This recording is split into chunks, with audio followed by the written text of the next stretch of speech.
ডেকে ডেকে বলে, পয়গম্বর আমার, চারটা বলা পাখি তুমি লালন পালন করো। লালন পালন করার পরে চারটা পাখির তুমি আবার নাম রাখবা। চারটা পাখির নাম রাখার পরে দেখবা পাখিগুলো তোমার পোষ মেনে গিয়েছে। যে পাখি যার নাম যা তুমি রেখেছো তা বলে ডাক দিবা, পাখিগুলো তোমার কাছে আসবে, পাখিগুলো তোমার কথা শুনবে, পাখিগুলো তোমাকে ডেকে ডেকে তোমাকে সালাম দিবে। বলেন সুবহানাল্লাহ। কিছুদিন যেতে না যেতে পাখিদের নাম রাখা হলো চারটা পাখি।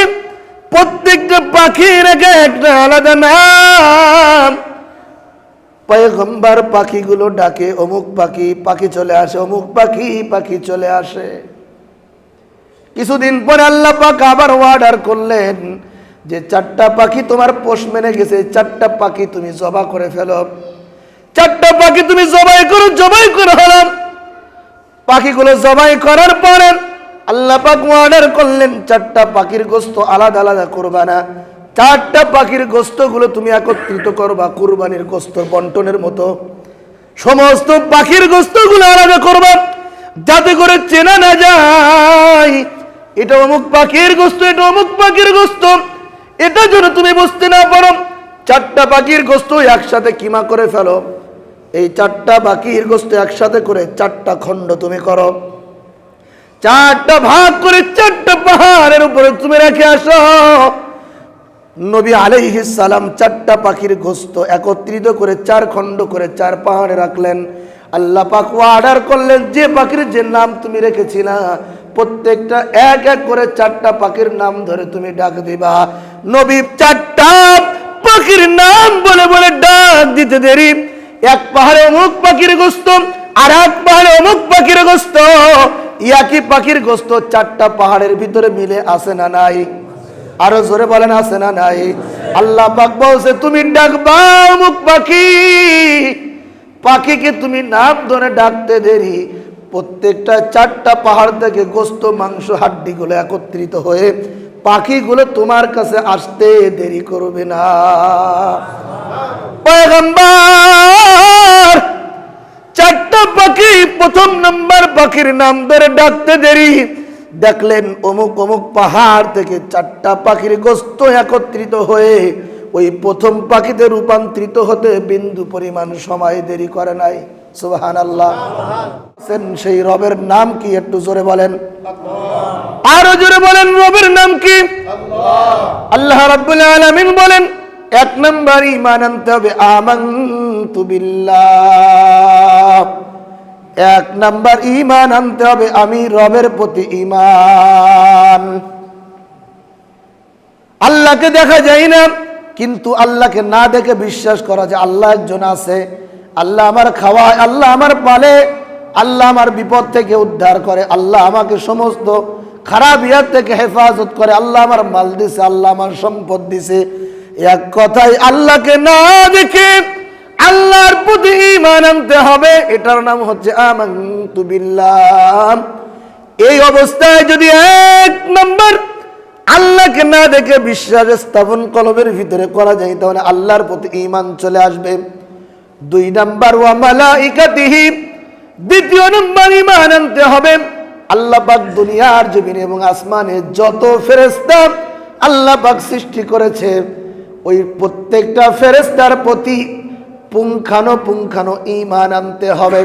ওয়া মালাইকাতিহি, ফেরেশতাদের প্রতি ঈমান আনতে হবে। ওয়া কুতুবিহি, আল্লাহ পাক আসমানি যতগুলো কিতাব দুনিয়ার জমিনে নাজিল করেছে 3 নাম্বার সমস্ত কিতাবের উপর ঈমান আনতে হবে। তাওরাত, কোরআন, জবুর, ইনজিল যতই কোরআন আল্লাহ পাক দুনিয়ায় নাজিল করেছে প্রত্যেকটা কিতাবের উপরে আমাকে আপনাকে ঈমান আনতে হবে। এটা হচ্ছে ঈমানদারের বৈশিষ্ট্য, ঈমানের পরিচয়।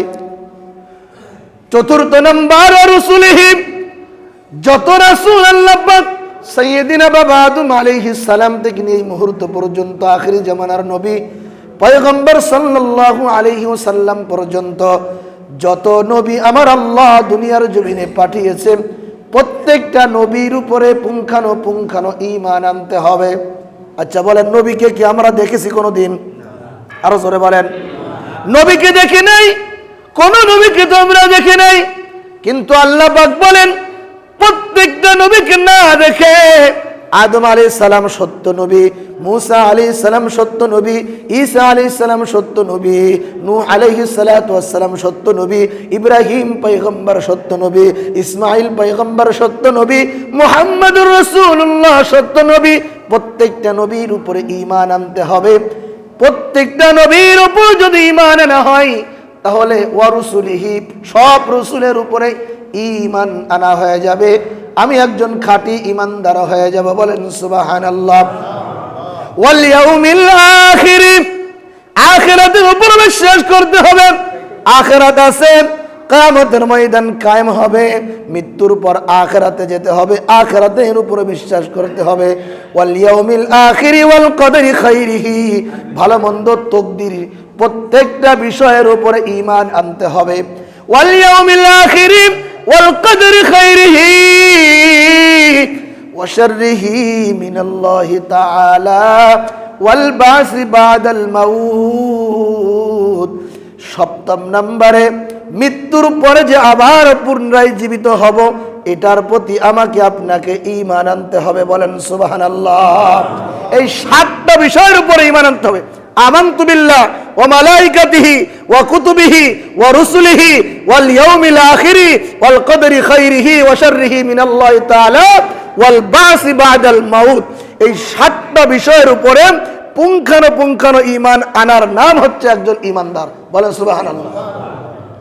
এখন আমি আল্লাহকে না দেখে বিশ্বাস করেছি, কিন্তু আল্লাহ পাক যত ফেরেশতা পাঠিয়েছে ফেরেশতা আমরা বিশ্বাস করি না। বলেন নাউজুবিল্লাহ। আল্লাহর প্রতি ঈমান এনেছি কিন্তু ফেরেশতা দেখি না, ফেরেশতার প্রতি বিশ্বাস করি না। আপনার ঈমান আছে? কথা বলেন আছে? ওয়া রুসুলিহি, আল্লাহকে আল্লাহ বলে মেনেছি কিন্তু ওয়া রুসুলিহি, নবীদের তো দেখি নাই, বিশ্বাস করি না। বলেন না নাউজুবিল্লাহ। ঈমান থাকবে? ওয়াল ইয়াউমিল আখির, আখিরাতের উপর বিশ্বাস করি না। আমি কিতাবের উপর বিশ্বাস করেছি, আল্লাহর উপর বিশ্বাস করেছি, রাসূলের উপর বিশ্বাস করেছি, কিন্তু আখিরাত বিশ্বাস করি না। ঈমান আছে? আমি আখিরাতে বিশ্বাস করলাম, তাকদীরের উপর বিশ্বাস করি না। তাকদীর আমি বিশ্বাস করেছি, কিন্তু মৃত্যুর পরে আবার জীবিত হব এটার প্রতি আমি আর বিশ্বাস করি না। কিন্তু আপনার ঈমান থাকবে? কথা বলেন থাকবে? এজন্য আল্লাহ পাক বলেন বিশ্বাসটা, ঈমানটা হচ্ছে 7টা গুণের উপর, 7টা বিষয়ের উপর। আমানতু বিল্লাহি ওয়া মালাইকাতিহি ওয়া কুতুবিহি ওয়া রুসুলিহি ওয়াল ইয়াউমিল আখির ওয়াল কদরি খাইরিহি ওয়া শাররিহি মিনাল্লাহি তাআলা ওয়াল বাসি বাদাল মাউত। 7টা বিষয়ের উপর পুঙ্খানুপুঙ্খানু যদি আপনি বিশ্বাস, আমি বিশ্বাস করি, তাহলে এক কথায় আমি আপনি একজন ঈমানদার। বলেন সুবহানাল্লাহ। 7টা বিষয় থেকে কোনো বিষয়ের উপরে কমতি করা যাবে না, তাহলে ঈমানে ঘাটতি হয়ে যাবে। এই জন্য আল্লাহকে যেমন বিশ্বাস করতে হবে, রাসূলকেও তেমন বিশ্বাস করতে হবে, কিতাবগুলোর উপর তেমন বিশ্বাস করতে হবে, ফেরেশতাদের উপর তেমন বিশ্বাস করতে হবে, তাকদীরের উপর বিশ্বাস করতে হবে, মৃত্যুর পর আবারও জীবিত হব এটার উপর বিশ্বাস করতে হবে। এই জন্য পয়গম্বর মুসা আলাইহিস সালাতু ওয়াস সালাম আল্লাহর সাথে কথা বলতেন। আল্লাহর সাথে কথা বলার এক পর্যায়ে আল্লাহকে ডেকে ডেকে বলছে, আল্লাহ, আসমানের মালিক রব, মৃত্যু মানুষকে কেমন করে জীবিত করেন একটু আমি জানতে চাই, দেখতে চাই। আল্লাহ পাক মুসা নবীকে ডেকে ডেকে বলছে, ও মুসা, মৃত্যুর পরে যে আমি আল্লাহ আবার জীবিত করব এটা কি তুমি বিশ্বাস করো না? মুসা নবী ডেকে ডেকে বলে, আল্লাহ, আমি এটা বিশ্বাস করি, কিন্তু ওয়ালাকিন লিয়াতমাইন্না কলবি, আল্লাহ, কলবের একটু শান্তি প্রশস্ততার জন্য একটু জানতে চাই, একটু দেখতে চাই মৃত্যুকে আবার আপনি কিভাবে জীবিত করবেন। আল্লাহ রাব্বুল আলামিন ডেকে ডেকে বলে, পয়গম্বর আমার, 4টা পাখি তুমি লালন পালন করো। কয়টা? জোরে বলেন, কয়টা? 4টা বলে পাখি তুমি লালন পালন করো। লালন পালন করার পরে 4টা পাখি তুমি আমার নাম রাখবা।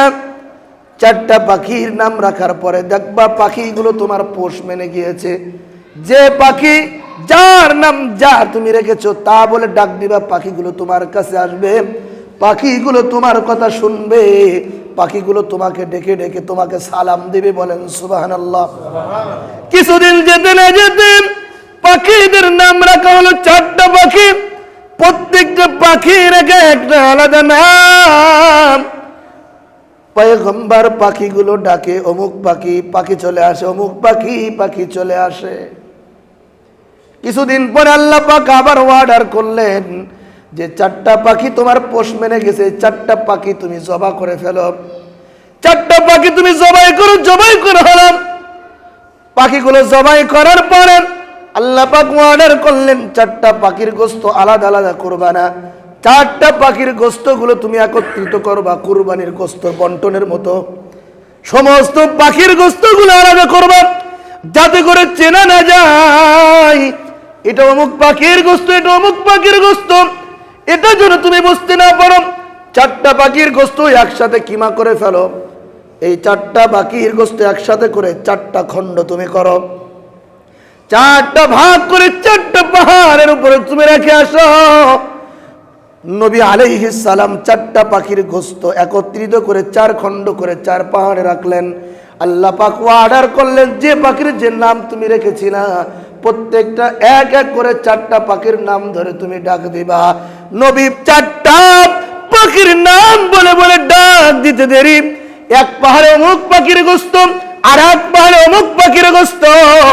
একই পাখির গোশত 4টা পাহাড়ের ভিতরে মিলে আসে না নাই? আরো জোরে বলেন আছে না নাই?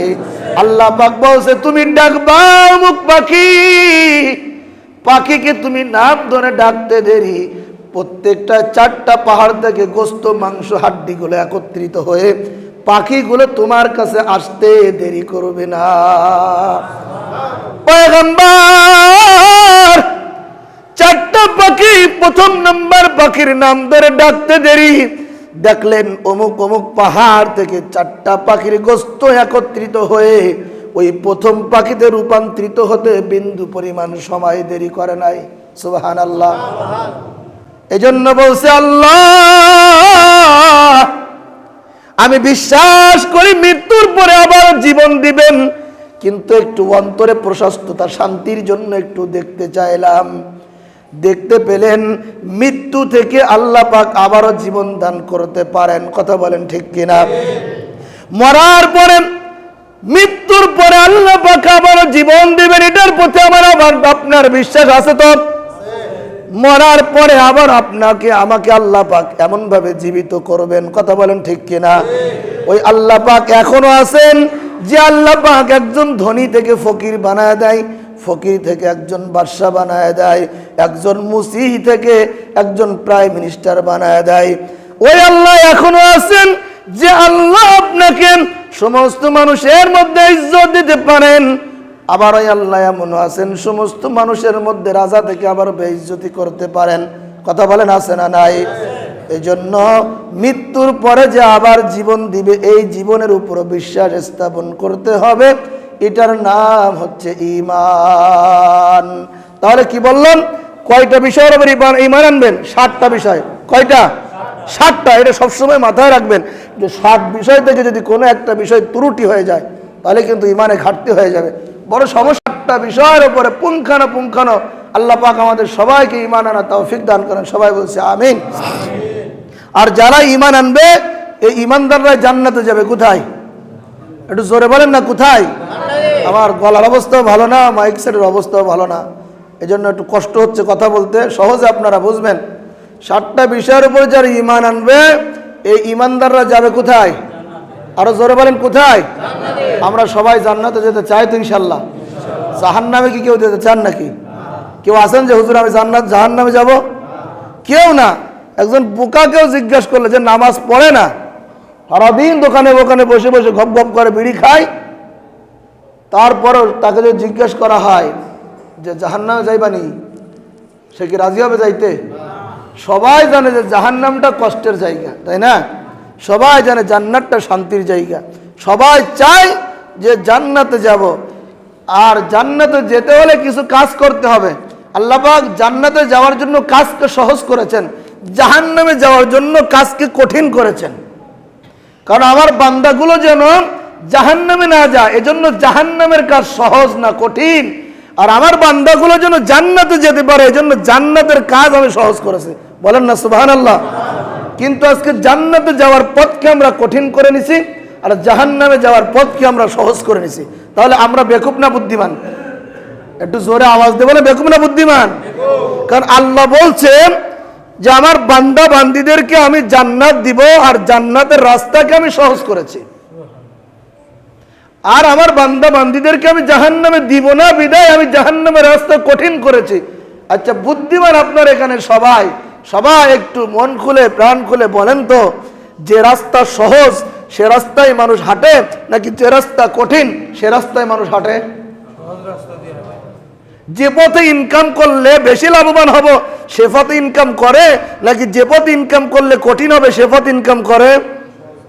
আপনারা বোঝেন না আমার কথাটা? জোরে বলেন। প্রত্যেকটা মানুষ সহজ পন্থায় বাঁচতে চায়, প্রত্যেকটা মানুষ সহজ পন্থায় কামাইতে চায়, প্রত্যেকটা মানুষ সহজ পন্থায় দুনিয়ার জমিনে নিজে প্রতিষ্ঠিত হতে চায়। কথা ঠিক না ভুল? এ পথগুলো কিন্তু আমরা ঠিকই বেছে নিয়েছি, যে কোন তরিকায় সফল হতে পারবো সহজ রাস্তা আমরা বেছে নিয়েছি, কোন তরিকায় ধনী হতে পারবো সহজ পথটা আমরা বেছে নিয়েছি। কিন্তু আল্লাহ পাক দুইটা ঘোষণা দিয়েছেন, আমি বানাইলাম জান্নাত, আমি বানাইলাম জাহান্নাম। আমার বান্দাদেরকে আমি জান্নাত দিতে চাই, আমার বান্দাদেরকে আমি জাহান্নাম দিতে চাই না। এজন্য জান্নাতকে আমার বান্দাদের জন্য সহজ রাস্তা বানাইলাম, আর জাহান্নামকে আমার বান্দাদেরকে দিব না, এজন্য আমি এটা কঠিন রাস্তা বানাইলাম। বলেন সুবহানাল্লাহ। কিন্তু মুসলমান, আমরা জাহান্নামে যেতে প্রস্তুত হয়ে আছি, আমরা কঠিন পথটা বেছে নিয়েছি। দুনিয়ার সবকিছু বুঝলাম, পরকারের কিছুই আমরা বুঝলাম না। আমরা জাহান্নামে যাওয়ার জন্য দৌড়াই, কিন্তু জাহান্নামের রাস্তা, আল্লাহ পাক বলে জাহান্নামের রাস্তা কঠিন, জান্নাতের রাস্তা সহজ। কেমন জান্নাতের রাস্তা কেমন সহজ একটু খুব ভালো করে খেয়াল করবেন। 5 ওয়াক্ত নামাজ মসজিদে পড়লে আল্লাহ ঘোষণা দেয় তার জীবন থেকে সমস্ত গুনাহ আমি আল্লাহ মাফ করে দেই। আর আসতে বলেন সুবহানাল্লাহ। যাকাত ফরজ হইলে যাকাত দিলে আমার আল্লাহ মাল পবিত্র করে। বলেন সুবহানাল্লাহ। হজ ফরজ হইলে হজ করলে আমার আল্লাহ তার জিন্দেগীর গুনাহ মাফ করে দেয়। সুবহানাল্লাহ। দেখা যায় মুখের ভিতরে দাড়ি রাখলে আমার নবী খুশি হয়ে যায়। কিয়ামতের ময়দানে এই দাড়িওয়ালার উম্মতদেরকে আমার নবী চিনতে পারবে। আমার নবী ডেকে ডেকে বেছে বেছে দাড়িওয়ালাদেরকে জান্নাতে দিয়ে দিবে। কারণ কি?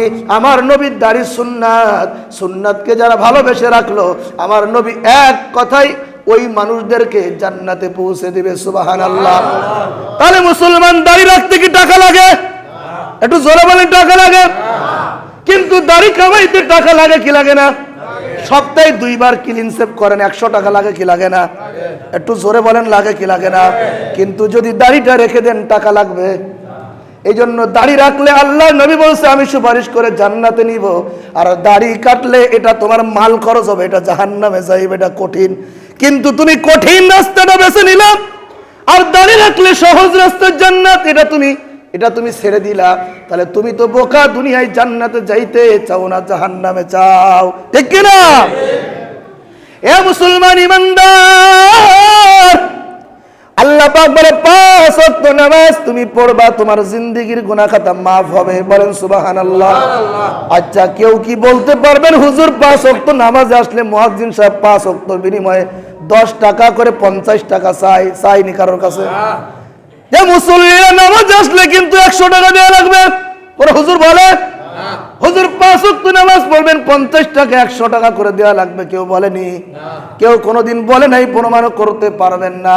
এই জন্য আল্লাহ নবী বলেছে কেউ যদি 5 ওয়াক্ত নামাজ পড়ে, তোমাদের ঘরের সামনে যদি একটা নহর থাকে, আর প্রতিদিন যদি 5 বার করে তোমরা গোসল করো, তাহলে তোমার শরীরে কি কোনো প্রকার ময়লা থাকবে?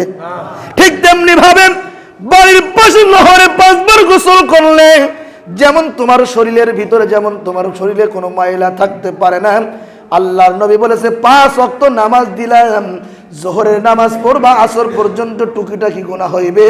ইমানদার, তোমার কলিজাটা মসজিদের সাথে লেগে থাকবে। আসরে আইবা, জোহর থেকে আসরে মধ্যবর্তী সময়ের সমস্ত গুনাহ খাতাগুলো আমার আল্লাহ মাফ করে দিবে। তাহলে আমার আল্লাহ জান্নাতে যাবার রাস্তা সহজ করেছেন, 5 ওয়াক্ত নামাজ পড়লে তোমার টাকা লাগবে না, কিন্তু 5 ওয়াক্ত নামাজ ছেড়ে যদি দোকানের ভিতরে ভক ভক ভক ভক গল্প করো, বিড়ি সিগারেট খাও, তাহলে টাকা লাগবে কি লাগবে না? আরো জোরে বলেন, লাগবে কি লাগবে না? আমার আল্লাহ জান্নাতে যাওয়ার রাস্তা সহজ করলো, বান্দা এটা কঠিন করে নিল। আমার আল্লাহ জাহান্নামের রাস্তা কঠিন করেছে, বান্দা এটা টাকা খরচ করে সহজ করে নিছে। কথা বলেন ঠিক কিনা? এজন্য আমার আল্লাহ বান্দাকে জান্নাত দিতে চাই। বান্দা মসজিদে আসবা, টাকা লাগবে না। বান্দা দাড়ি রাখবা, টাকা লাগবে না। বান্দা দাড়ি কাটবা, টাকা লাগবে। বান্দা নামাজ ছাড়বা, দোকানে বসে আকাম কুকাম করবা, টাকা লাগবে। লাগবে কি লাগবে না? কিন্তু সহজ রাস্তা কঠিন করেছি, কঠিন রাস্তা সহজ বানায় নিয়েছি। এজন্য আল্লাহর রহমত আপনার আমার ভিতরে নাই। কথা বলেন ঠিক কিনা? এই ইমানদারের দল, আমার আল্লাহ চাই না কোন বান্দাকে আমি জাহান্নাম দেব। এখন প্রশ্ন করতে পারেন, হুজুর আপনার আলোচনা শোনার পূর্বে তো অনেক গুনাহ করে ফেলেছি, এমন এমন গুনাহ করেছি, ফিরে আসা তো সম্ভব না, আল্লাহ পাক আমাকে মাফ করবে কিনা? হুজুর আমার গুনাহ যদি আমার স্ত্রী জানতো, আমার গুনাহ যদি আমার সন্তান জানতো, আমার গুনাহ যদি আমার দলের লোকেরা জানতো, তাহলে থুতু নিক্ষেপ করতো। হুজুর এমন গুনাহ করেছি, আল্লাহ মাফ করবে কিনা?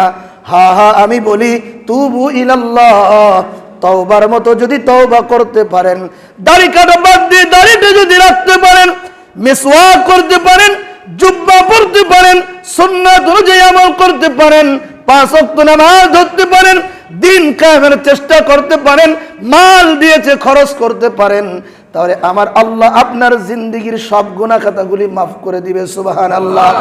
কেমন গুনাহ করেছেন? পয়গম্বর মুসা আলাইহিস সালাতু ওয়াস সালামের জামানায় বৃষ্টি নাই। কি নাই?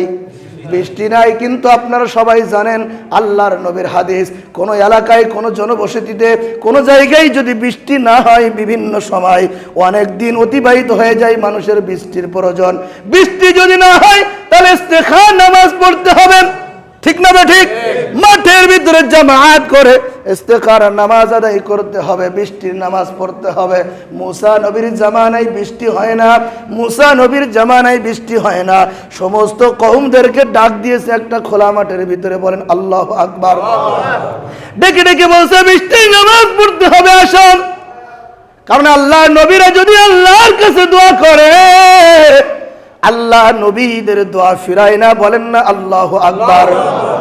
নবী মুসা আলাইহিস সালাম সব কওমদেরকে ডাকলেন মাঠের ভিতরে, বৃষ্টির নামাজ আদায় করলেন, হাত তুলে দোয়া করছে, আল্লাহ বহুদিন পর্যন্ত বৃষ্টি হয় না, আমার উম্মতদের উপর বৃষ্টি হওয়া অতি জরুরি, মেহেরবানি করে আপনি বৃষ্টির নামাজ পড়েছে, আপনি বৃষ্টির ব্যবস্থা করেন, বলেন আল্লাহু আকবার। মুসা নবীর দোয়া আল্লাহর দরবারে কবুল হবে, কিন্তু আসমান থেকে আল্লাহ জানিয়ে দেয়, রে মুসা তুমি যে এখানে এত হাজার হাজার মানুষ সমাবেশ করেছো, একত্রিত করেছো, এখানে এই হাজার হাজার মানুষদের মধ্য থেকে এমন একজন নাফরমান বান্দা আছে, এই নাফরমানদের জন্য আমি আল্লাহ বৃষ্টি আটকে রেখেছি। আমি আল্লাহ বৃষ্টি দিতে চাই, কিন্তু এই নাফরমানদার কারণে আমি বৃষ্টি বন্ধ করে রেখেছি। তুমি এই নাফরমানটাকে এই দল থেকে বের করে দাও, উঁচু একটা জায়গার ভিতরে গিয়ে তুমি ঘোষণা করে দাও, নাফরমানকে বের করে দিতে দেরি হবে, আমি আল্লাহ আসমান থেকে বৃষ্টি বর্ষিত করতে দেরি হবে না। আর জোরে বলেন সুবহানাল্লাহ। পয়গম্বর মুসা আলাইহিস সালাম উঁচু জায়গার ভিতরে ঘোষণা করেন, হে লোক সকল, আমার এই কওমের ভিতরে এখানে এমন একজন নাফরমান বান্দা আছে, এই ব্যক্তি যদি এখান থেকে দল থেকে বের না হয় তাহলে আল্লাহ পাক বৃষ্টি দিবে না। আমি আল্লাহর কাছ থেকে জেনে নেওয়ার পূর্বে যে গুনাহগার নাফরমান এখানে আসো, দল থেকে মুহূর্তের মধ্যে বের হয়ে যাও, আর যদি তা না হয় তাহলে আল্লাহর কাছ থেকে আমি জিজ্ঞাসা করে তোমার নাম আছে, এই কওমের ভিতর থেকে এমন একজন নাফরমান আসো, বের হয়ে যাও, না হলে আল্লাহর কাছ থেকে তোমার নাম জেনে তোমার নামটা ধরতে বাধ্য হব। মুসা নবী এই অর্ডার করে ডাইনে তাকাই, কেউ বের হয় না, বামে তাকাই, কেউ বের হয় না, সামনে তাকাই, কেউ বের হয় না, পিছে তাকাই, কেউ বের হয় না, কিন্তু কিছুক্ষণ পরে দেখা যায় মুসা নবীর মাথার উপরে মেঘমালা এসে উপস্থিত। সুবহানাল্লাহ, আরো জোরে বলেন সুবহানাল্লাহ। অল্প কিছু সময়ের ব্যবধানে মুসা নবীর মাথার উপরে বৃষ্টি পড়ছে। আল্লাহু আকবার, রহমতের বারিধারা আল্লাহ পাক বৃষ্টির ব্যবস্থা করেছে। সুবহানাল্লাহ। মুসা পয়গম্বর আল্লাহর কাছে ডেকে ডেকে বলছে, আল্লাহ কওমের কাছে আপনি আমাকে ছোট বানায় দিলেন দুইবার। প্রথম নাম্বার, নবী থাকতেও কওমের উপরে বৃষ্টি নাই। দ্বিতীয় নাম্বার, আমি দোয়া করেছি, আমার দোয়া ফিরাই দিয়েছেন, এখানেও আমাকে আপনি ছোট করেছেন। আল্লাহ পাক ডেকে ডেকে বলেন, মুসা রে, তোমাকে আমি ছোট করি নাই, তোমার কওমের ভিতরে গুনাহগার বান্দা থাকার কারণে আমি বৃষ্টি বন্ধ করে দিয়েছি। কয় আল্লাহ, আপনি অর্ডার করতে বলেছেন, আমি ঘোষণা দিলাম, ঘোষণা দিয়েছি, একটা লোকও বের হয় নাই, তারপর এর ভিতর থেকে আবারও বৃষ্টি দিলেন। জানতে চাই আল্লাহ রাব্বুল আলামিন ডেকে ডেকে বলেন, এ মুসা ভালো করে শোনো, আমি যে সময় ঘোষণা দিয়েছি এই বান্দা তোমার কথাগুলো শুনে আমার কাছে লজ্জিত হয়েছে। আল্লাহ, কোটি কোটি মানুষের মধ্য থেকে যদি আমি একজন মানুষ বের হয়ে যাই, তাহলে হাজার হাজার কোটি কোটি মানুষ চিনতে পারবে এটা হচ্ছে নাফরমান, ঠিক কিনা? ওই কোটি কোটি মানুষের মধ্য থেকে ওই গুনাহগার আমি আল্লাহর দিকে রুজু হয়েছে। আল্লাহ, আর কোনদিন গুনাহ করব না। আল্লাহ, তওবা করলাম, বেইজ্জতি করিয়েন না। আল্লাহু আকবার। আয় আল্লাহ, তওবা করলাম, বেইজ্জতি করিয়েন না। আল্লাহ, তওবা করলাম, মাফ করে দেন। হাজার হাজার মানুষের সামনে আমাকে ছোট করিয়েন না। আয় আল্লাহ, আমি আজ থেকে তওবা করেছি, আর কোনোদিন গুনাহ করব না। আমি এমন পাপী তাপী, আমার কারণে পুরা জাতির উপর আপনি বৃষ্টি বন্ধ করে রেখেছেন। আমার মতো গুনাহগার আর আসমানের নিচে জমিনের উপরে নাই। কিন্তু আল্লাহ, আমি তো আপনার বান্দা, মেহেরবানি করে আমাকে একটু মাফ করা যায়নি। আল্লাহ পাক মুসা নবীকে ডেকে ডেকে বলছে, ও মুসা, সে তো আমার বান্দা, আমার কাছে বন্দেগী করেছে, সে গুনাহ করেছে, লজ্জিত হয়েছে, তওবা করেছে, আমি তার তওবাগুলো কবুল করে তার জিন্দেগীর সমস্ত গুনাহ মাফ করে বৃষ্টির ব্যবস্থা করেছি। সুবহানাল্লাহ। এজন্য আমি আয়াত তেলাওয়াত করেছি। আল্লাহ রাব্বুল আলামিন বলেন, ইস্তাগফিরু রাব্বাকুম ইন্নাহু কানা গফফারা। ও বান্দা, কত তুমি গুনাহ করেছো, ফিরে আসো না কেন? ইস্তাগফিরু, তোমরা ইস্তেগফার করো। আল্লাহু আকবার। ইস্তাগফিরু রাব্বাকুম, তোমরা তোমাদের প্রভুর দিকে, তোমরা তোমাদের প্রতিপালকের দিকে তওবা করে ইস্তেগফার করে ফিরে আসো। কবেন হুজুর আপনি বলছেন গালে, আমরা শুনছি কানে, এখানে যতই বলেন কানে শুনবো, বাইরে গিয়ে ঝাড়া দিয়ে বের করে ফেলবো, ঠিক কিনা? যদি এটাই না হইতো, প্রতি জুমাবার হেদায়েতপূর্ণ কিছু কথা হয়, তারপরেও মুসল্লিদের ভিতরে পরিবর্তন দেখি না। ও মুরব্বী বাবারা, এলাকার মধ্যে মসজিদ হচ্ছে একটা রহমত, আর মসজিদের ভিতরে খুতবা হচ্ছে আপনাদের জন্য বড় রহমত। হুজুর, আমরা মুসলমান, একটা সপ্তাহ পথ হারা হয়ে যায়, জুমার দিন হুজুর কিছু দিক নির্দেশনা দেয়, এটা যদি মানুষ মানতো তাহলে জান্নাত পাইতো, আর এটা মানুষ মানে না, এই জন্য মানুষ আজ বিভ্রান্ত। কথা বলেন ঠিক কিনা? এই জন্য আমার আল্লাহ বলেন, যতই তুমি গুনাহ করো না কেন, ইস্তাগফিরু রাব্বাকুম ইন্নাহু কানা গফফারা। আমার নাম তো গফফার, আমার নাম তো সত্তার, আমার নাম তো রহমান। ইস্তাগফিরু রাব্বাকুম, তোমরা তওবা করে তোমার রবের দিকে ফিরে আসো, আমি গফফার নামের খাতিরে অতীত জিন্দেগির গুনাহ মাফ করব। সুবহানাল্লাহ। এজন্য লা তাকনাতু মির রাহমাতিল্লাহ, ইন্নাল্লাহ ইয়াগফিরুয যুনুবা জামিআ ইন্নাহু হুয়াল গফুরুর রহিম। ও বান্দা, কত নাফরমানি, কত গুনাহ তুমি করেছো, কতবার তওবা করেছো, খাঁটি তওবা করে নাও। হুজুরের কথা শুনে ফিরে আসো, নায়েবে নবীর কথা শুনে ফিরে আসো।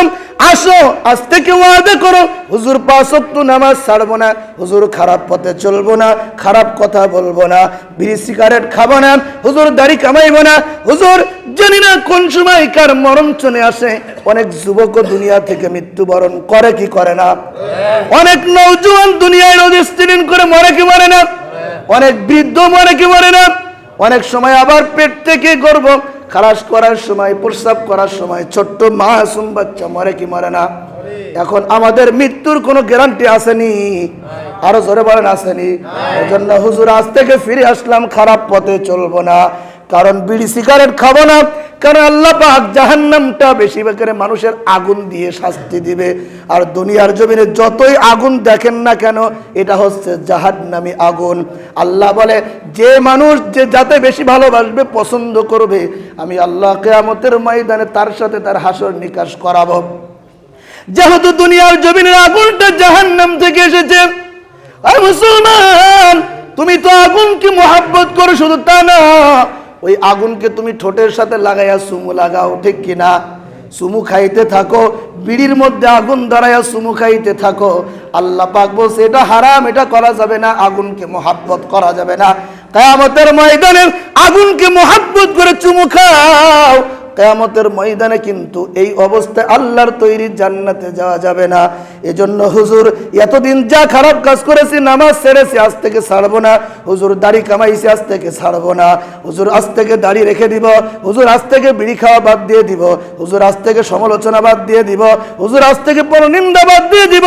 হুজুর আজ থেকে মাথার ভিতরে টুপি দিব। হুজুর আজ থেকে ভালো পথে আসবো। এই পাক্কা ওয়াদা যদি আপনি আমি করতে পারি, আমার আল্লাহ ইস্তাগফিরু রাব্বাকুম ইন্নাহু কানা গাফফারা, আমার আল্লাহ ওই মুসা নবীর কওমের উম্মতদের মতো আমাদেরও মাফ করে দিতে পারেন কি পারেন না? এজন্য ভাই আসেন আমরা ফিরে আসি, আল্লাহর দিকে রুজু হই। বাঁচবো আর কয়দিন দুনিয়ায়? কদিন আর বাঁচবো, কয়দিন আর থাকবো? বেশি দিন তো আমরা বাঁচতে পারবো না। এজন্য সবসময় মাথায় রাখতে হবে মরণটা।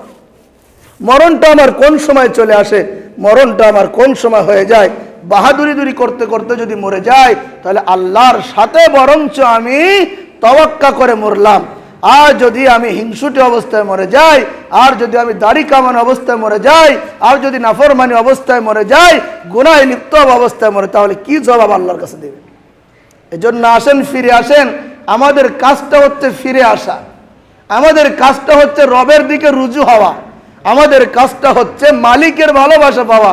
দুনিয়ায় নেতা নেত্রী কে ভালোবাসলো, কে কি বললো, ও দেখার আমাদের সময় নাই, কারণ কেউ আমার মৃত্যুর সময় আমার সাথে যাবে না। যাবে? আর জোরে বলেন যাবেন? কোটি কোটি শিল্পপতি দুনিয়া থেকে ইন্তেকাল করেছে, মরতে দেরি, সম্পদ নিয়ে ভাগাভাগি করতে দেরি না, আছে না নাই? পরশুদিন একটা খবর দেখলাম, বাবা মরে গিয়েছে, 2 সন্তান, বাবার লাশ দাফন করতে দেয় না, সন্তানরা সম্পদ ভাগাভাগি নিয়ে ব্যস্ত হয়ে গেছে। নাউজুবিল্লাহ বলেন। তাহলে মরার সাথে সাথে আমার আপনার সাথে কেউ যাবে না, কিছু যাবে না, যেতে হবে আমার নেক আমল। আমার নেক আমল নিয়ে আমাকে মরতে হবে। এজন্য ভাই আসেন আজ থেকে আমরা তওবা করি, আল্লাহর দিকে ফিরে আসি। আল্লাহ পাক জান্নাতকে আমার আপনার জন্য অনেক সহজ করে দিয়েছেন, জাহান্নামকে কঠিন করে দিয়েছেন। এজন্য জান্নাত যেন আমরা কঠিন না বানাই, জাহান্নাম যেন সহজ না বানাই।